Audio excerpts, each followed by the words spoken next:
Hello students, welcome to my class. हमारा आज का टॉपिक है, हमने कल इंटीग्रेटिंग फैक्टर्स किए थे इसके।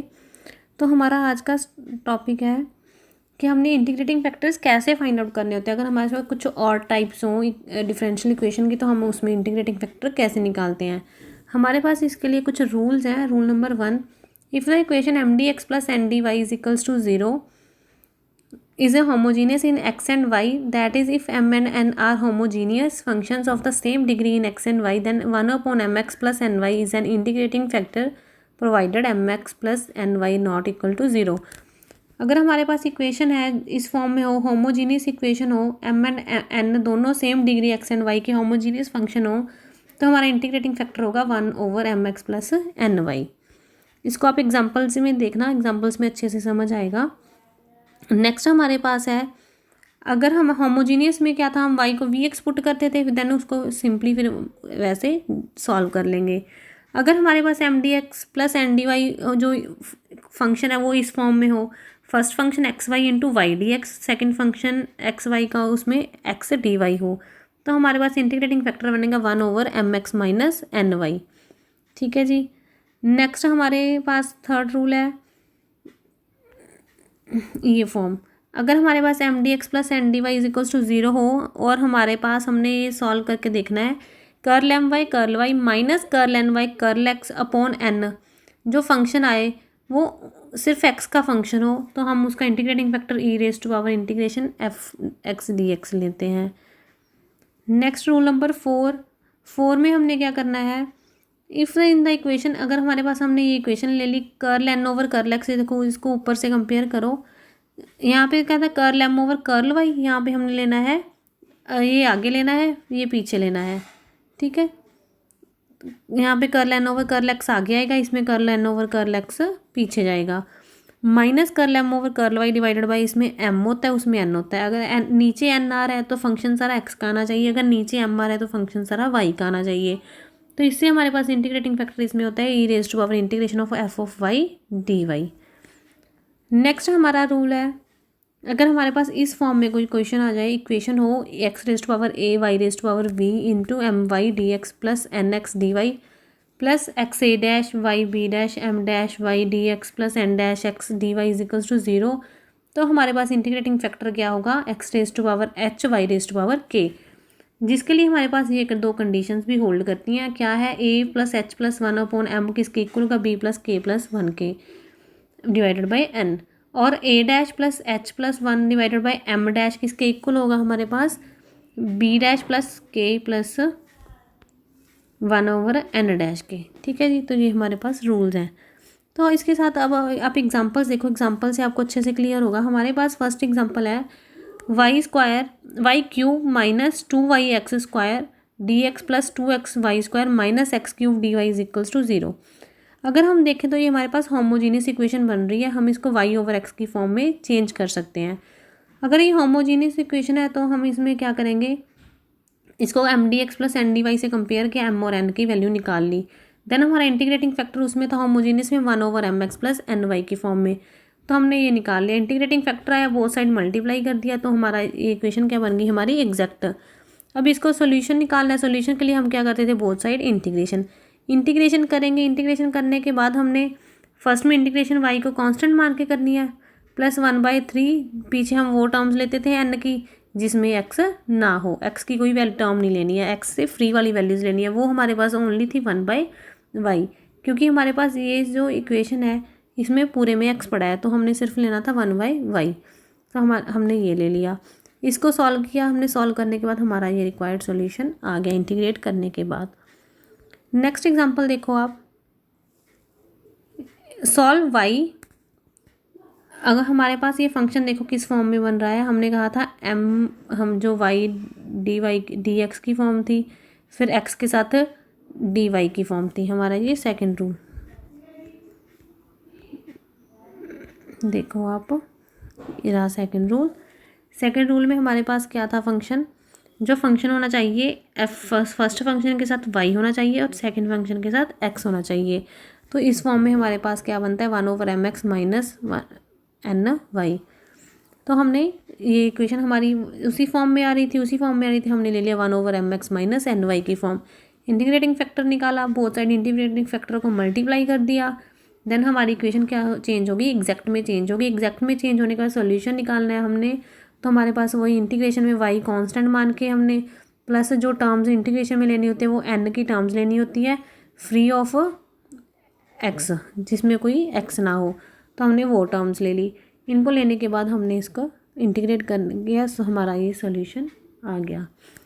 नेक्स्ट हमारी इक्वेशन है, हमारे पास क्या है, X cube Y raise to power 4 plus X square Y cube plus X Y square plus Y. इसमें हमें हर टर्म में हमारे पास क्या पड़ा है, वाई पड़ा है। अगर हम हर टर्म में वाई पड़ा तो हम वाई को कॉमन निकाल लेंगे।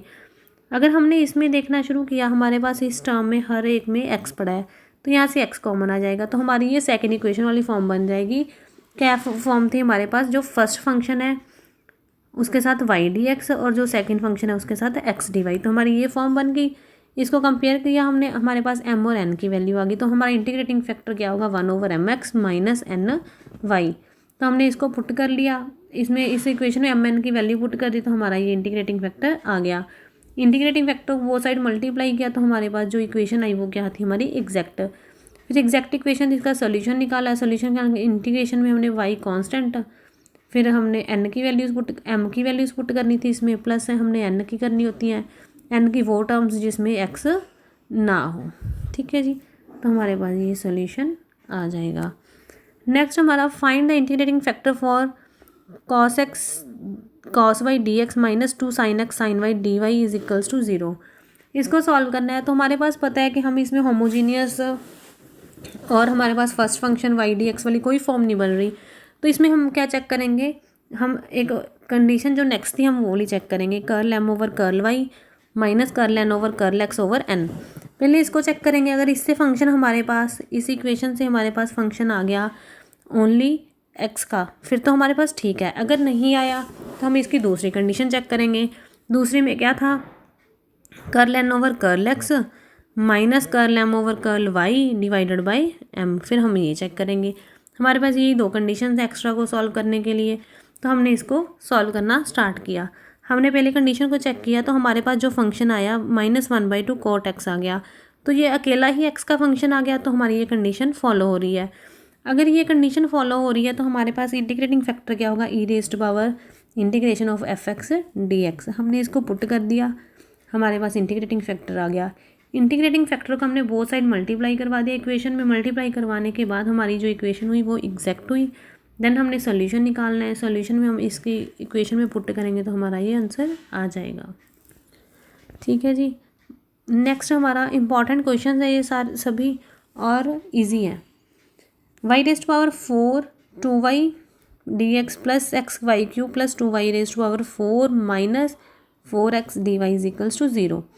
इसमें भी हमारे पास नहीं तो यहाँ पे y तो कॉमन आ रहा है, लेकिन यहाँ पे x नहीं कॉमन आ रहा, तो हमारे पास वो नहीं बनेगी, होमोजीनियस की फॉर्म भी नहीं बनेगी। क्यों, क्योंकि कहीं पे y पड़ा है कहीं पे x पड़ा है, कुछ ऐसे फॉर्म में नहीं पड़े कि हम इसमें चेक कर सकें।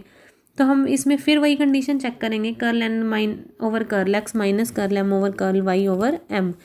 अगर ये कंडीशन फॉलो करती है, फंक्शन ओनली वाई का आता है तो ठीक है, अदरवाइज हम दूसरी कंडीशन, दूसरी थी हमारे पास curl M over curl Y minus curl N over curl X divided by N, हमारी ये कंडीशन होगी। ठीक है, तो हम अदरवाइज इसको चेक कर लेंगे।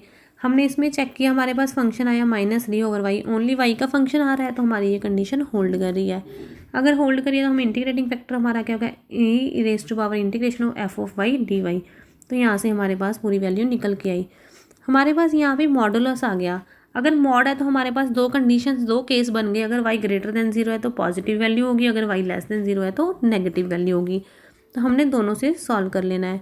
हमने क्या किया, फर्स्ट इक्वेशन को दोनों से सॉल्व किया। अगर हम 1/y³ पुट करते हैं और -1/y³ पुट करते हैं तो हमारे पास ये इक्वेशन बनती है, जी हमारी क्या है, एग्जैक्ट है, एग्जैक्ट इक्वेशन है। तो हमने इसका क्या करना है, सोल्यूशन निकालना। सोल्यूशन की हमारे पास वही इक्वेशन है, integral y constant M D x plus integral N की वो टर्म्स जो हमारे पास क्या है, not containing x.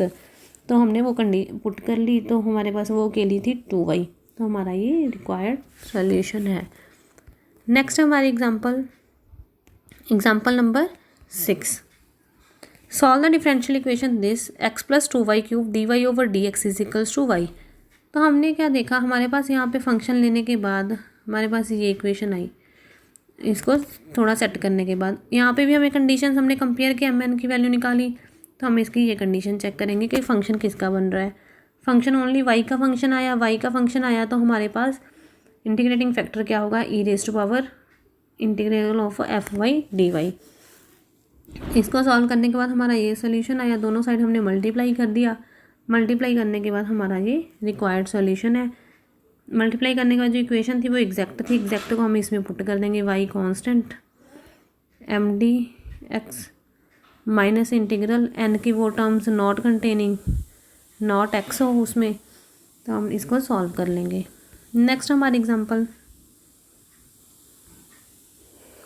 Number 7, solve the differential equation 2x² y² plus y minus x³ y minus 3x dy is equals to 0।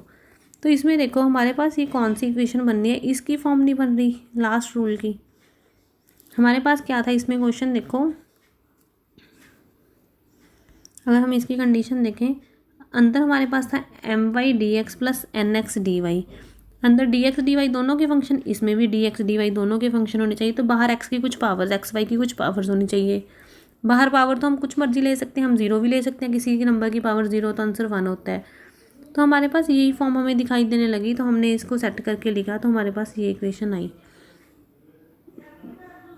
ठीक है जी, ये इक्वेशन आई, हमने इसको कंपेयर किया, a b m a dash b dash m dash n dash n सबकी value निकाल ली। निकालने के बाद हमने इंटीग्रेटिंग फैक्टर हमारा होगा x⁻h y⁻k। हमने इसको सॉल्व किया, यहाँ से हमारे पास सेम हमने इस कंडीशन से, और हमने एक कंडीशन चेक की थी, वहाँ पे कंडीशन थी हमारे पास a plus h plus 1/m is equals to b plus k plus 1/n, ये कंडीशन थी।